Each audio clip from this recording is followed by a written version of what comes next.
ఇది వారు తరచుగా చెప్పని కదా, చీకటి మరియు నరకం గుండా వచ్చిన రాజు గురించి. వివాహం కాని తల్లి గుసగుసలు మరియు అవమానం. వారు ఆమెను రాళ్లతో కొట్టి ఉండేవారు, ఆమె నిందను మోసింది.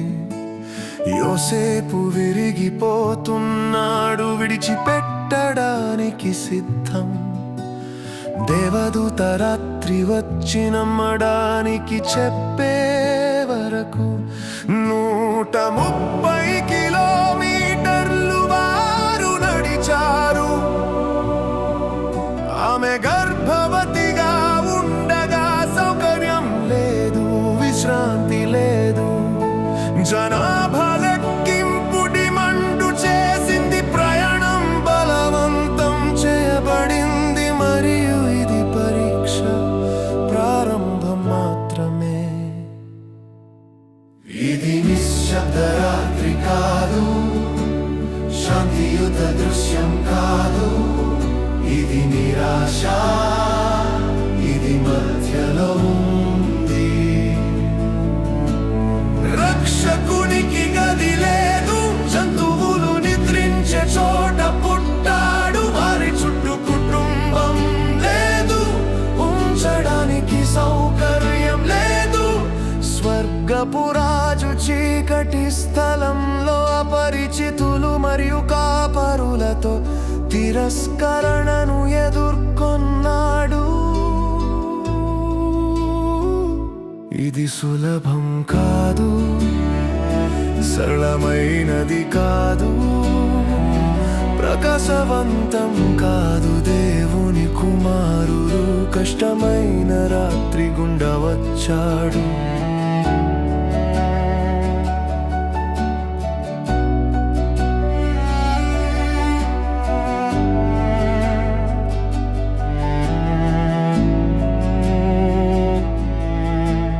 గడిదలకు తినిపించే గట్టి తొట్టిలో గెలాక్సీల సృష్టికర్త తన తల పెట్టుకున్నాడు. వైద్యులు లేదా నర్సులు లేరు, శ్రద్ధ వహించడానికి ఎవరు లేరు. కేవలం మేరీ మరియు యోసేపు పంచుకోవడానికి ఒక లాయంతో. తరువాత శరణార్థులు రాత్రికి ఈజిప్టుకు పారిపోతున్నారు. ఎందుకంటే హేరోదు అతని చిన్న జీవితాన్ని అంతం చేయడానికి వేటాడుతున్నాడు. మరియు పిల్లలు హత్య చేయబడ్డారు, ఎందుకంటే ఆయన పుట్టాడు. రాజు హింస మరియు అపహాస్యం ద్వారా మనల్ని రక్షించడానికి వచ్చాడు. ఇది నిశ్శబ్ద రాత్రి కాదు, శాంతియుత దృశ్యం కాదు. ఇది నిరాశ, ఇది మధ్యలో ఉంది.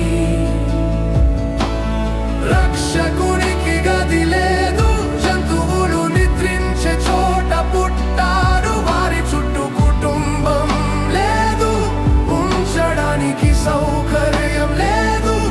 స్వర్గపు రాజు చీకటి స్థలంలో అపరిచితులు మరియు కాపరులతో తిరస్కరణను ఎదుర్కొన్నాడు. ఇది సులభం కాదు, సరళమైనది కాదు, ప్రకాశవంతం కాదు. దేవుని కుమారుడు కష్టమైన రాత్రి గుండా వచ్చాడు.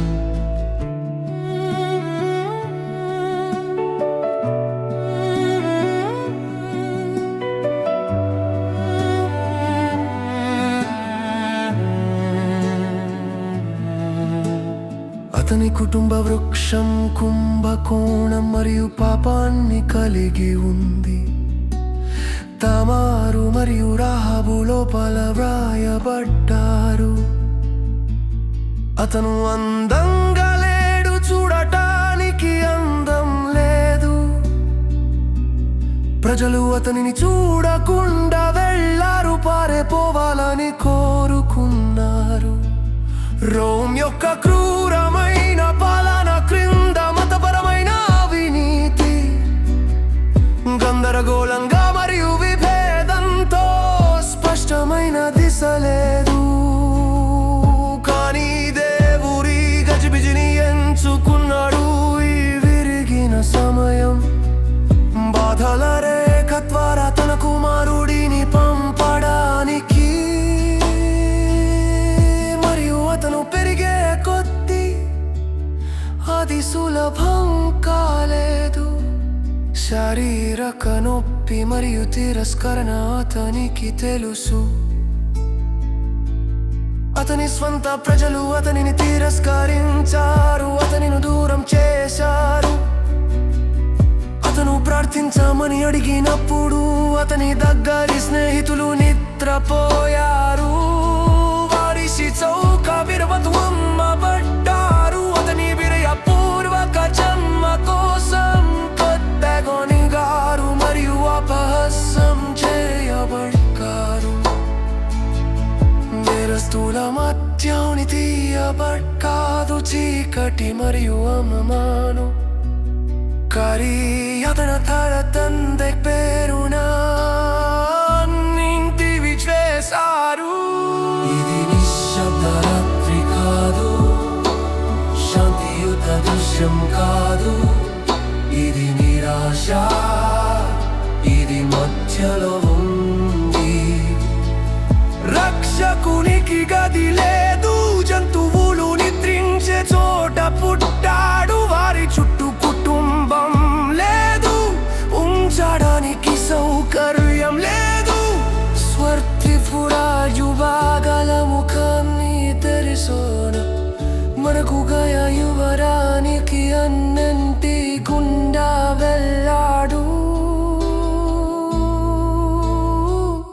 ఇది సులభం కాదు, మతిలేనిది కాదు, కలిగరినది కాదు. మారితే కష్టమైన రాత్రి గుండా కందికి ಹೊರದು